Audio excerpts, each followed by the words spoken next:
5 अगस्त का दिन पीटीआई के लिए एक डरावना ख्वाब साबित हो रहा है और आज इमरान खान की जेल हिरासत को 2 साल पूरे होने पर पीटीआई को 9 मई का झटका नाअहलियों की सूरत में लगा है और पीटीआई 9 मई केसेस में सज़ा पाने वाले अपने 9 मज़ीद अरकान पार्लियामेंट से महरूम हो गई है। अगर गुज़िश्ता हफ्ते नाअहल करार पाने वाले 3 अरकान पार्लियामेंट को भी शुमार किया जाए तो ये कुल तादाद 12 बनती है और आज नाअहल करार पाने वाले अरकान में 5 एमएनएज़ 3 एमपीएज़ और 1 सेनेटर शामिल है।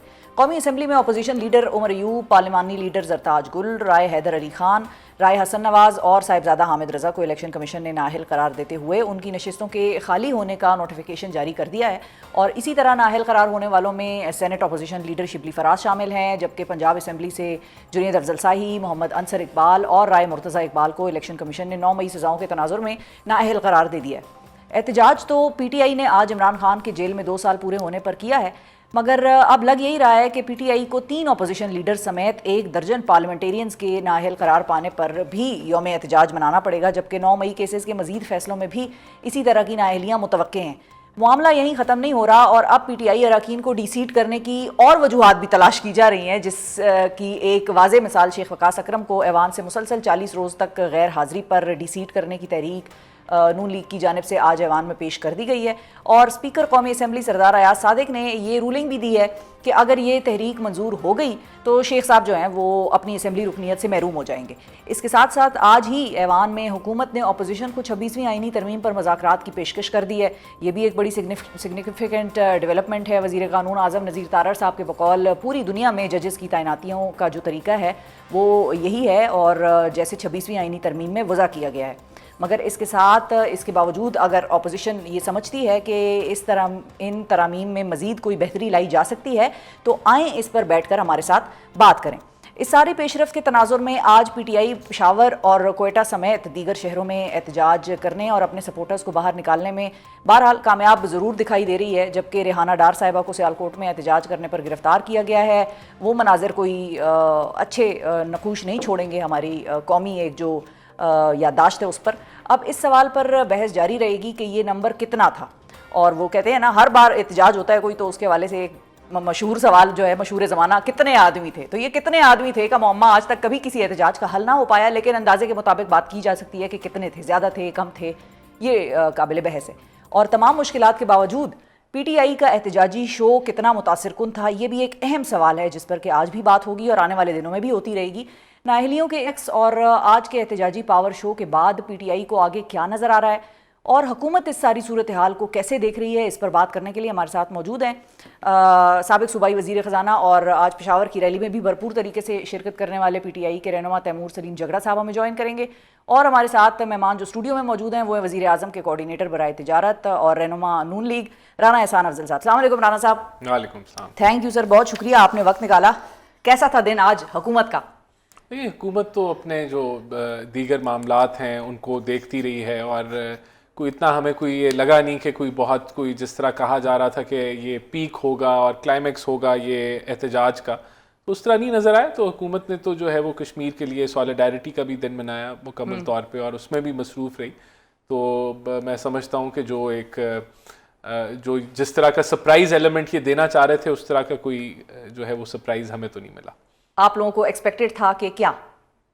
ये तो यही कह रहे थे ना कि कुछ ऐसा करेंगे कि खैबर से लेके गिलगित बल्तिस्तान से लेके कराची तक और गवादर तक कुछ होने जा रहा है, लेकिन वो हम नहीं महसूस कर सके। आपको ज़्यादा वो परेशानी का आंसर नहीं था आपके लिए? मेरे ख्याल से नहीं था। और देखें आज जो मिनिस्टर ऑफ स्टेट थे इंटीरियर के लिए, उन्होंने भी कहा कि अगर इजाज़त ली होती या हमें बताया होता तो हम कोई यानी कि उसके मुताबिक चीज़ों को देखते। इस दफा तो उन्होंने हमें भी नहीं बताया मीडिया को भी नहीं पता था। मैं आपको वैसे ऑनेस्टली बताऊं, हमने बड़े उनके लीडरान से पूछा, हमने बातचीत की। तैमूर जॉइंट, अस्सलाम वालेकुम तैमूर साहब। लेकिन मेरे ख्याल से कुछ बताने के लिए था भी या नहीं था? उन्होंने एक्चुअली तो ये कहा, आप लोगों ने भी डराया हुआ बहुत है ना राना साहब, एंज ना करो।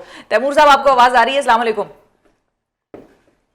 जी आ रही है। अस्सलाम वालेकुम शिफा। तैमूर साहब, राना साहब को मैं ये बता रही थी कि पीटीआई ने बेसिकली इस मरतबा अपना प्लान रिवील नहीं किया हुआ था और मैंने 3-4 ऐसे लीडरान हैं जिनको के शो पर लिया पिछले एक पूरे हफ्ते में और उनसे हम बात करते रहे और पूछते रहे कि भाई क्या प्लान है, क्या होगा। उन्होंने कहा, 2 ने तो साफ साफ कहा कि भाई इस दफ़ा हम कुछ रिवील नहीं करेंगे क्योंकि हर दफ़ा हमारा सारा प्लान میڈیا پہ آ جاتا ہے یا سامنے آ جاتا ہے اور اس کے حوالے سے پھر جو حکومت ہے وہ ایک فل پروف ایسا پلان بنا لیتی ہے کہ وہ پھر مطلب خوشگوار واقعات ہو جاتے ہیں ہمارے ساتھ.